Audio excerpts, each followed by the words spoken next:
드디어 요셉이 자신의 정체성을 드러냅니다. 나는 요셉이다라고 얘기하면서 형들과 요셉만이 가지고 있는 그 비밀을 폭로하죠. 그 비밀은 4절에 있는 말씀이에요. 나는 당신들의 아우 요셉이니 당신들이 애굽의 판자라, 이렇게 얘기합니다. 형들이 애굽에 팔았다라고 하는 이 이야기는 요셉과 형들만 알고 있는 비밀입니다. 그래서 그 비밀을 폭로한 거죠. 형들은 그 이야기를 들으면서 당연하게 지금까지 그렇게 생각했던 자신의 그 숨겨진 죄를 드러내는 순간에 지금 요셉에게는 자신들이 원수라고 생각할 것이고, 또 이 도저히 이제는 도망갈 수 없는 이 막다른 골목에 마주하는 그런 심정으로 지금 요셉을 보고 있는 거죠. 그래서 그 형들은 요셉에게 아무 말도 못한다, 이렇게 얘기합니다. 3절이 요셉이 그 형들에게 이르되 나는 요셉이라 내 아버지께서 아직 살아계시나이까. 형들이 그 앞에서 놀라서 대답하지 못하더라, 이렇게 얘기합니다. 그래서 그 형들은 지금 그 마음에서부터 두려움이 있다, 이렇게 얘기하는 거죠. 두렵고 한탄하는 마음이라고 지금 요셉은 그렇게 얘기합니다. 5절에 당신들이 나를 이곳에 팔았다고 해서 근심하지 마소서, 한탄하지 마소서, 이렇게 얘기하는 거죠. 형들의 이 두려움, 그 원수라고 분명하게 자신들을 생각할 것이고, 또 그 애굽의 주가 되고 통치자가 됐기 때문에 이제는 그 권력 앞에서 분명하게 보복을 할 것이다, 이렇게 생각을 하고 있는 거죠. 그런데 오늘 요셉은 오히려 정반대의 지금 고백을 합니다. 1절부터 그 요셉은 그 형들이 회복되고 다시 은혜 안에서 다시 돌아온 것을 알고서 그 정을 억제하지 못하여 소리질러 모든 사람을 자기에게서 물러가게 하고 그 형들에게 자기를 알리니 그때 그와 함께한 다른 사람이 없었더라. 정을 억제하지 못해서 소리를 질렀다, 이렇게 얘기합니다.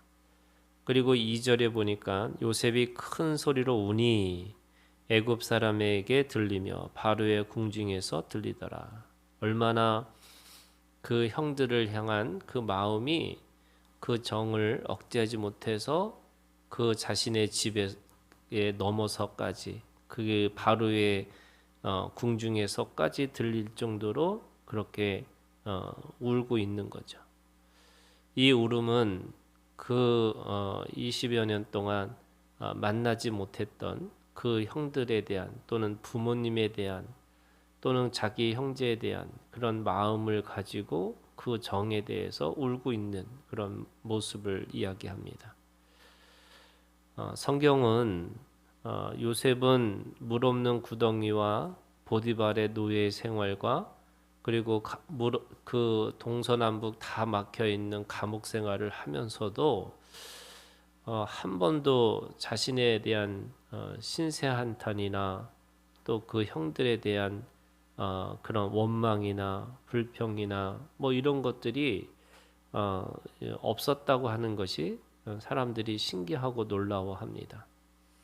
그 외에 그 요셉은 그 모든 것들이 형들이 했다라는 것을 알고 있으면서도, 또 그 형들이 이제는 완전히 자신의 손에 이제는 와가지고 자신이 무엇이든지 다 할 수 있는 권력 앞에서도 왜 그는 그 보복을 하지 않고 또 징계하지 않고 왜 그렇게 했을까? 바로 오늘 이 45장 1절부터 이 15절 안에 바로 이 요셉의 그 신앙의 고백이 있는 거죠. 5절에 있는 말씀에 보면 이렇게 고백합니다. 당신들이 나를 이곳에 팔았다고 해서 근심하지 마소서, 한탄하지 마소서. 하나님이 생명을 구원하시려고 나를 당신들보다 먼저 보내셨나이다.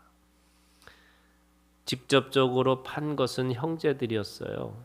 그런데 요셉의 신앙이 뭐냐면 그 뒤에 그 모든 것을 하신 것은 하나님이 하셨다, 이렇게 고백하고 있습니다.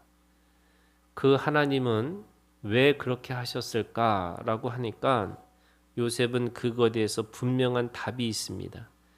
생명을 구원하시려고 그 하나님이 당신들보다 먼저 나를 이곳에 애굽에 보내셨다, 이렇게 고백하고 있는 거죠. 그러면서 7절에 이렇게 얘기합니다. 하나님이 큰 구원으로 당신들의 생명을 보존하고 당신들의 후손을 세상에 두시려고 나를 당신들보다 먼저 보내셨나니. 큰 구원을 이루시기 위해서 이 모든 것을 하나님이 하셨다, 이렇게 고백하고 있습니다. 그래서 8절에 나를 이리로 보내신 이는 당신들이 아니다. 판 것은 분명하게 당신들이죠. 형제들입니다. 그런데 그 모든 것을 그렇게 하신 것은 하나님이시니까 나를 이리로 보내신 것이 당신들이 아니고 바로 하나님이다. 그러면서 하나님이 나를 바로에게 아버지로 삼으시고 그 온 집의 주로 삼으시며 애굽 온 땅의 통치자로 삼으셨나이다. 자신이 높아지고 그리고 이 애굽의 통치자로 또는 그 애굽의 주로 세워진 이유는 바로 그들의 생명을 보존하고 그들의 생명을 구원하시는 하나님의 큰 구원, 하나님의 큰 계획 아래 있었다라고 고백하고 있습니다. 바로 이것이 요셉의 위대한 신앙이에요. 이 요셉의 신앙은 바로 하나님이라고 하는 하나님의 주권적 신앙을 고백하고 있는 겁니다. 이 주권적 신앙이라고 하는 것은 그 모든 사건, 모든 상황, 모든 관계가 누가 하신 거냐? 바로 하나님이 하셨다라고 얘기하는 거예요. 그러면 그 하나님이 하셨다라고 하는 이 말의 표현이 뭐냐? 바로 그곳에 상황 속에 그 사건 속에 관계 속에 바로 하나님의 뜻이 있고 소원이 있고 목적이 있다, 이렇게 말씀하시는 거예요. 모든 것은 우연이 없습니다. 모든 것은 그 안에 하나님의 뜻과 소원과 목적이 있습니다. 하나님의 뜻이 뭐예요? 바로 하나님의 그 나라를 살으라라는 것이 오늘 우리에게 주신 뜻이고, 하나님의 소원이 뭡니까? 바로 하나님의 뜻을 따라서 하나님의 나라 안에서 바로 하나님이 주신 것을 추구하고 살아라, 이렇게 얘기하시면서 하나님의 목적이 뭡니까? 그것이 생명을 구원하시는 것이 하나님의 목적이라고 할 수 있습니다. 그래서 하나님의 나라를 살면서 하나님의 것을 추구하면서 우리에게 주신 하나님의 맡겨진 생명을 구원하시는 것이 오늘 우리에게 주시는 목적이 되어야 된다, 이렇게 말씀하고 있는 거죠. 그래서 우리가 만나는, 우리가 보고 듣고 하는 그 모든 것들은 바로 이 하나님의 뜻과 소원과 목적을 이루시는 하나님의 큰 계획, 큰 구원, 또 큰 하나님의 뜻이 그 가운데 있다고 말씀하고 있는 겁니다. 그래서 오늘 우리가 세상의 사람들처럼 그게 다 운명이야 라고 말하는 게 아니라 그 운명 속에 하나님의 뜻을 추구하고 하나님의 소원을 따라서 하나님의 목적을 이루고 살아가시는 거다, 이렇게 말씀하고 있는 거죠. 요셉은 그 형들을 만나면서 원수를 만난 게 아니라 바로 하나님의 뜻 가운데, 하나님의 소원 가운데 하나님의 목적 가운데 그 생명을 보고 그 생명을 통해서 하나님이 구원하시는 큰 하나님의 그림을 보고 있다라고 말씀하고 있는 거죠. 오늘 이 요셉의 신앙이 오늘 우리의 신앙이 되기를 주님의 이름으로 축원합니다.